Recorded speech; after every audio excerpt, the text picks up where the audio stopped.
Sizi əsgərliyə aparıblar. Sizi əsgərliyə aparıblar. Azərbaycan qanunu verəcək, buna imkan. İcazə verirsiniz, deyirəm, sualıma da sizi əsgərliyə aparıblar.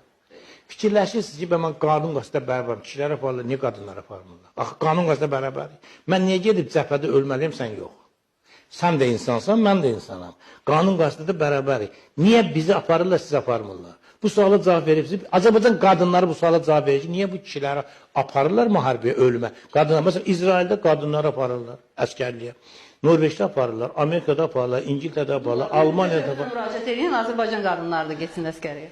Ona görə aparmırlar ki, Azərbaycan milli və dini dəyərlərinə ziddir. Qadının gedib orduda xidmət eləməsi. Fikrim çatır, nə demişdir?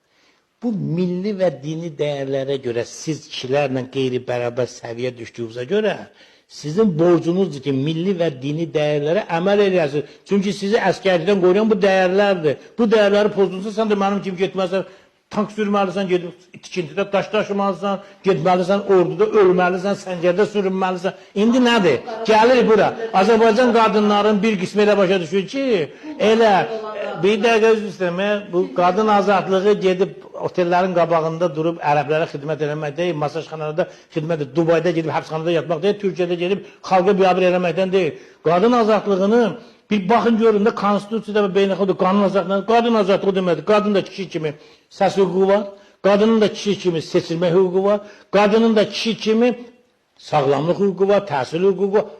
Qadının özbaşınalıq hüququ yoxdur, ərə tabi olmamaq hüququ yoxdur. Əgər qadının ərə tabi olmamaq hüququ olarsa, onda kəbin nəyə lazım? Kəbin müqavilədir. İcazə verin də.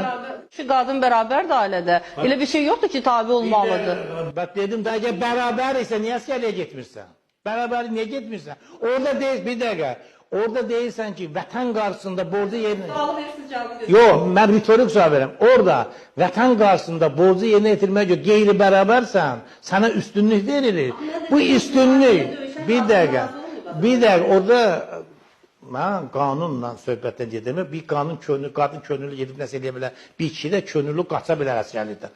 Mən qanun deyim, qanun qadınları əskərliyə aparmağa icazə vermir. Niyə? Azərbaycan ailəsinin milli və dini dəyərlərini icazə verir. Gələcək, mən də gələcək atayam. Mən olmayandan sonra qadın gələcək ana, necə olacaq? Bu nə deməzdir? Produktivli bir tərəflidir. İndi siz də bilirsiniz ki, Azərbaycan toplumunda qadına qarşı zorakılıq. Niyə də? Son vaxtlar, çünki niyə? Qadın oturur yataq otağına, lüt 10 dənə kişiyə internetinə özünün reportajı. Axı kəbin özü müqavilədir, ərlə, arvad arasında müqavilədir. Müqavilə bilirsiniz nə tərəfdir? İki tərəfli. Mən o vaxta qədər sənlə ər ola bilərəm, sən də o vaxta qədər məndən arvad kimi öhdəliyi yerinə yetirəsən. Qadının funksiyaları var, 4 dənə funksiyası var. Nənə funksiyası var, ana funksiyası var, bacı funksiyası var, arvad funksiyası var.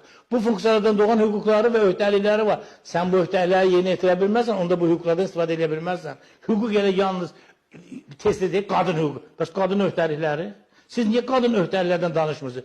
Azərbaycan cəmiyyəti dağılır, qadın cəmiyyətin əsasıdır, ailənin əsası qadındır. Qadın istəyər ailə axıra qədər durar, qadın istəyər dərhal dağılır. Məsələn, qadına deyirsən ki, sən niyə özü belə yaparsın, dərhal gedə boşanır. Niyə? O alternativi var da bir dənə.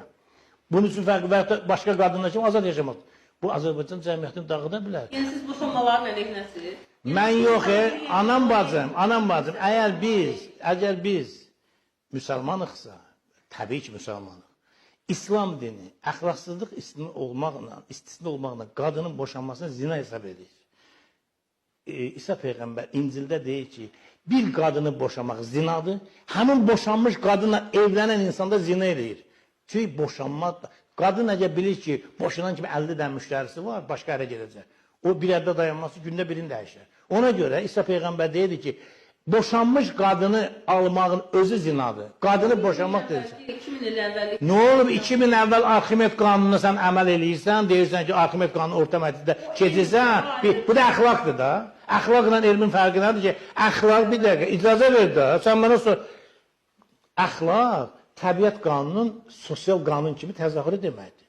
Biz İslamı elmi şəkildə izah edə biləriksə xalqa, bizim xalqımız görməli ki, doğrudan da İslam Quran bir rəhmət olaraq bizə göndərilir. Biz ondan bər yapışaq, onun əmrlərini icra edirsə, Azərbaycan cəmiyyəti, nə İnqilab Nazirliyi, nə İslam, Azərbaycan cəmiyyəti doğrudan da ideal bir cəmiyyət olar. Yəni hökumətdəkilər də Qurana istinad eləsə, qəbul eləsələr, Qurana hökmünə tabe olsa, cəmaət də tabe olsa, Azərbaycanda yerdə cənnət yaratmaq olar. Çünki Allah Teala deyir, mən bu kitabı bir rəhmət olaraq insanlara göndərmişəm. Amma baxın, harda bir müsəlman var cəhalətdədir, harda bir müsəlman var rəzalətdədir, harda bir müsəlman var kasıbçılıqdadır.